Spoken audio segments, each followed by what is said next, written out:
Akech, amos ya nyaka geno ni ngima. An benda ngima maber.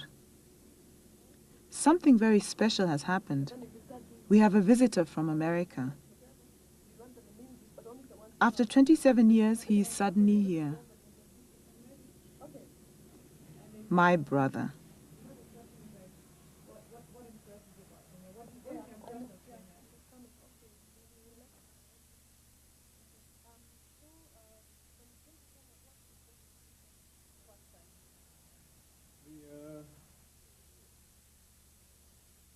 My father was Kenyan, right? And he was a Luo. And the story that was told when I was young was of this brilliant young African who'd come to America to learn the white man's magic and then bring it back to Kenya to develop the country. And he had arrived in Hawaii in 1961, or maybe a little bit earlier, in 1958. It was right before Kenyan independence, and I think he was part of that first generation of young Africans who went west with all kinds of promise.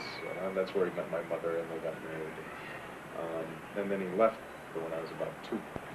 And over the years, we'd write occasionally, and I finally got a chance to meet him when I was like 10.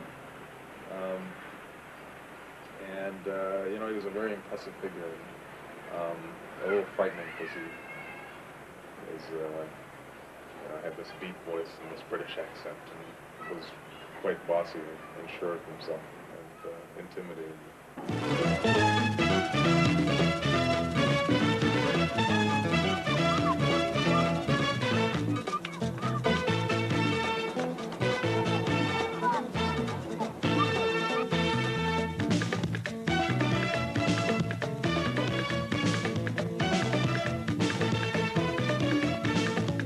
Learn a lot about the beauty of black people just being around a lot of black people, feeling as if they're all around you, and that in some sense you belong.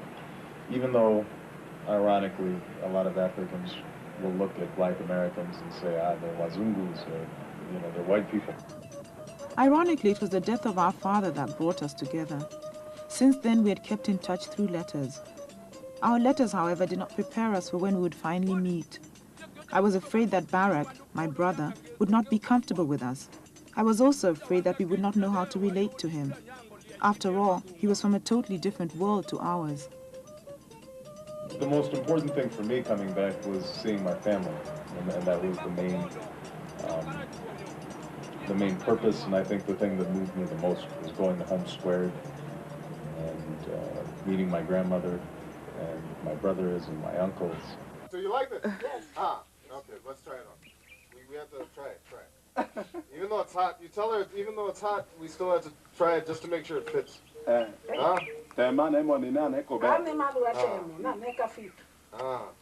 good. It's good. It's good. What do you English? Usually, it's a good one. It's a good one. Oh, there. There.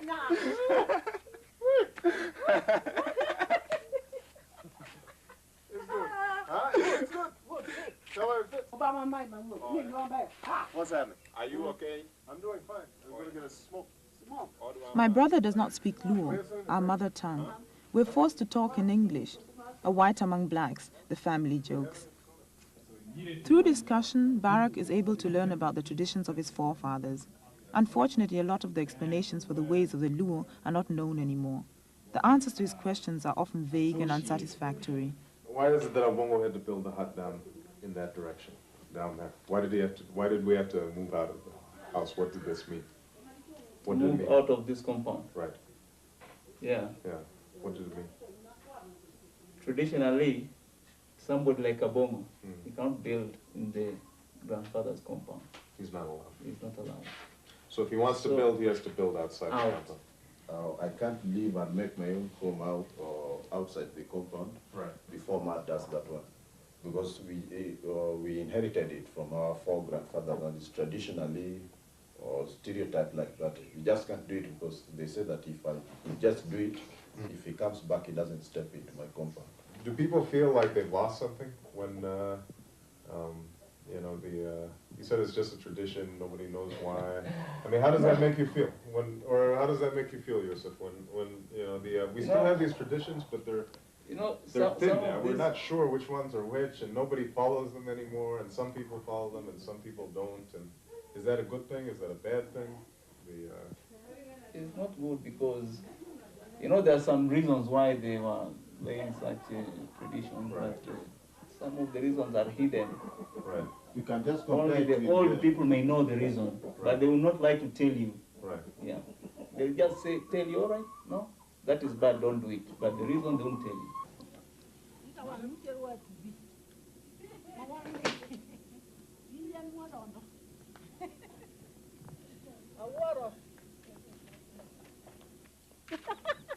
I watch the goings-on with mixed feelings.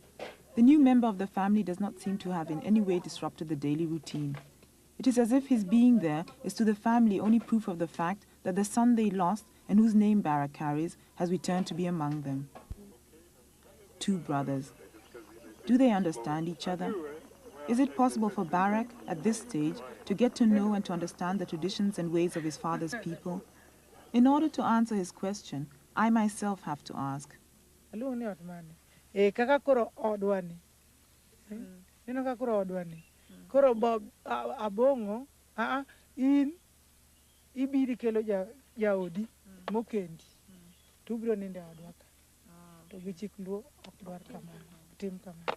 Mane omiye shock, oyudo shock. Shock no ene tu. Oyudo buok. You know, I was too young to really organize a trip here myself. Didn't have the money and didn't have the time, and was probably, you know, somewhat frightened of what I might find here, because, you know, I think when you're young, you always want to fit in, and the idea of Africa, although my image of Africa was always positive, mainly because of my father, I didn't really I didn't internalize a lot of the negative images of Africa, because people always would say how smart he was and how distinguished he was. Everybody was always impressed with him and had all these stories about him. It was still very foreign. It was something I didn't know.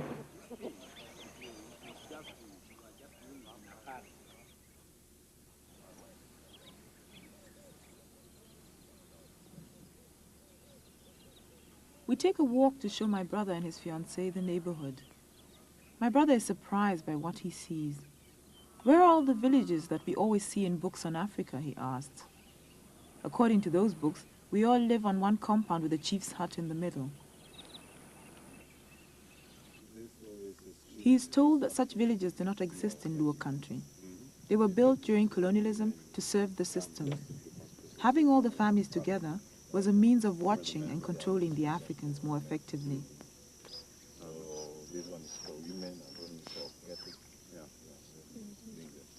Normally, only one family lives on a compound. Between the compounds, there are acres of farmland.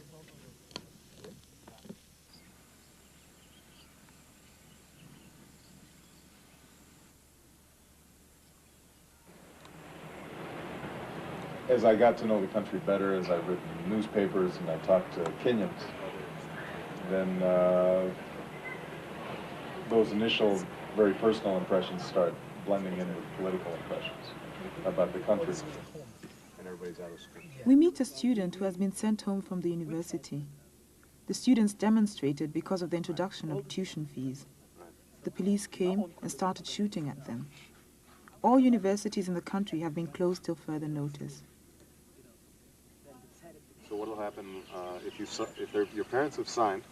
They're saying they're going to pay, but then they don't have the money. What will happen? Well, if you don't pay, you don't live in the university. You don't go for tuition. So you can't attend class. Yeah, it's as good as missing your place. I see. Yeah. So basically, it looks like right now what's happening is this is a way that the government is going to reduce the number of university students. Kinda. Because the students who can't afford to pay at this point, they won't be able to go.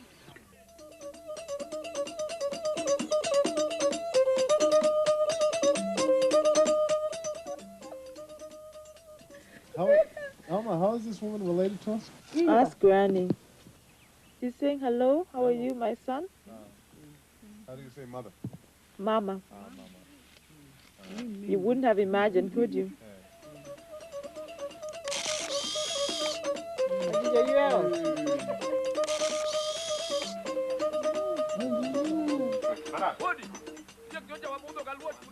Our visit finally comes to an end, but the journey continues.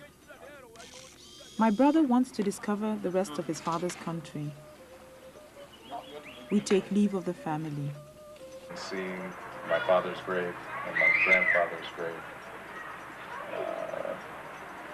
and feeling accepted by them and embracing them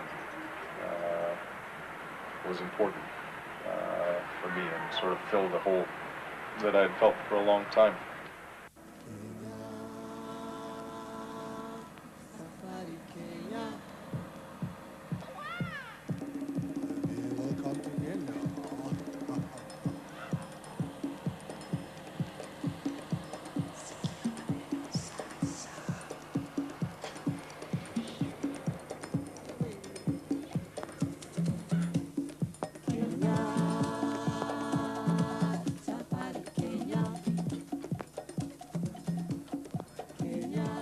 It is understandably difficult for a visitor not to be impressed by the beauty of this country.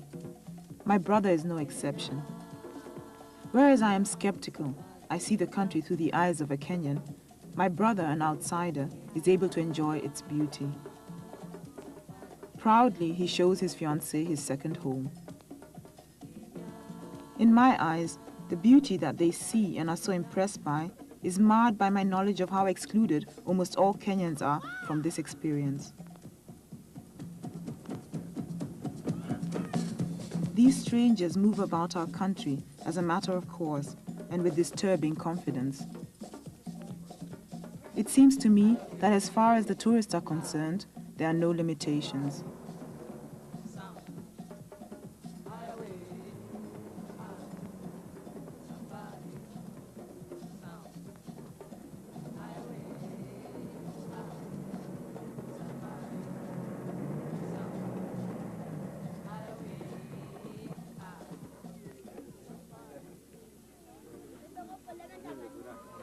I observe my people being exhibited,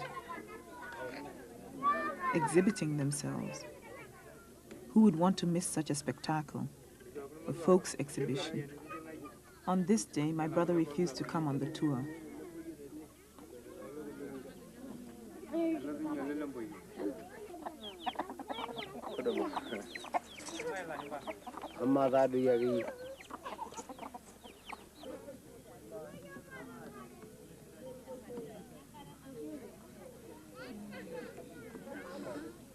Yes, that's also.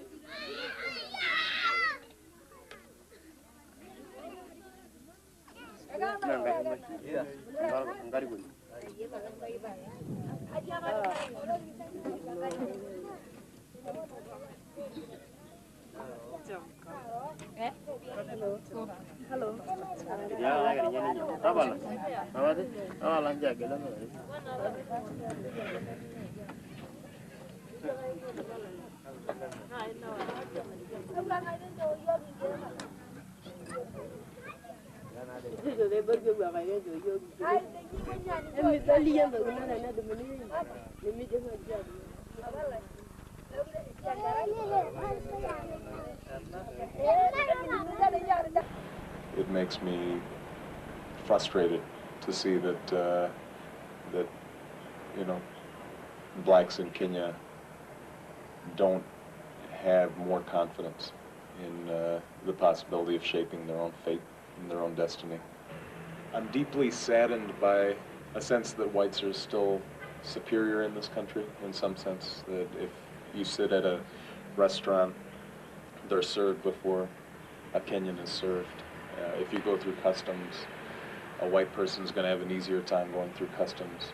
I've experienced probably the Kenyan side of it, mainly because there have been times when I went, let's say with Alma, my sister, who's obviously Kenyan, to a restaurant where we'd have problems getting served, where the waiters would be rude. You know, if you look around at Kenya, when I look around at Kenya right now, you get a sense that although on the surface things are relatively tranquil, right beneath the surface, things could explode at any point, because you have all these young people, not just now coming from the countryside, but just simply from population growth, who are going to school, have high expectations, but the engine for growth that's going to be able to employ these young people may not be there. And that's a dangerous situation when you have rising expectations and young, bright people who are frustrated in their ambitions. And you see a lot of that taking place in Kenya. And you would think that that would be more of a source of concern for the government, and that they might change policies as a consequence of that. But so far that doesn't seem to be taking place. Due to a puncture on my old car, I am able to show my brother that Kenyans are in fact trying to shape their own destiny, despite all odds. I take him to a Jua Kali garage. Jua Kali means hot sun in Kiswahili. The garage is so named because the mechanics work outside in the hot sun. They do not have enough money to hire premises and have no support from the government or any foreign organization. They invent simple and inexpensive techniques of doing otherwise complicated jobs that would normally require expensive equipment. Normally, such garages are situated in the poorest areas of town, areas that are neglected by the state. Only the smartest can survive. There is the constant threat of being evacuated by the police. Simon, the Jua Kali of this garage, for that is what the mechanics are called, works many hours. His garage is specialized in VWs, and you see them parked as on a conveyor belt, one after the other on the street.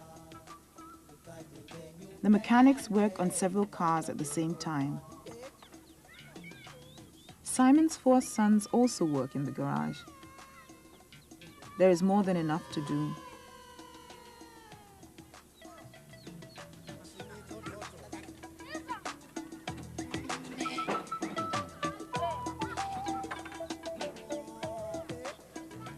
My brother and I watch fascinated. I am pleased to have brought him here. When I look at a place like Kenya, I think this is a land of great promise, and that the potential to strong black country is here. And I think if you could build a strong black country in Kenya, then that sends a message out throughout Africa. It sends a message to black Americans. It sends a message to blacks in the Caribbean. It sends a message that we can build. And so I have a lot at stake in this.